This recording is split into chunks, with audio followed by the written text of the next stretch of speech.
নমস্কার। শুভ 25শে বৈশাখ। শুভ 25শে বৈশাখে গুরুদেবের পদতলে দাঁড়িয়ে সেই আমাদের সবার তীর্থস্থান রবীন্দ্র সদন থেকে আমি আমার নিজের লেখা কবিতায় গুরুদেবকে শ্রদ্ধাঞ্জলি জানাচ্ছি। কবিতার নাম অগ্নিশকর। পুড়ে যাচ্ছে দিন, পুড়ে যাচ্ছে রাত, মৃত্যু পথের যাত্রী হয়েও হাত বাড়ালেই পাইব যেন গো গীতাঞ্জলি রাজ। প্রবল হওয়া ঝঞ্ঝা দিনে গীতাঞ্জলির গান, বুকের মধ্যে অদ্ভুত এক মাভৈ মন্ত্র কে দিয়েছে শান।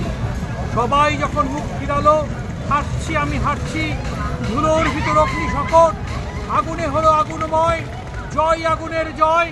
সকল যুদ্ধ সকল দ্বন্দ্ব মিথ্যে অপমান, আমার জেদের অস্ত্র হলো গুরুদেবের অভয় মন্ত্র গান।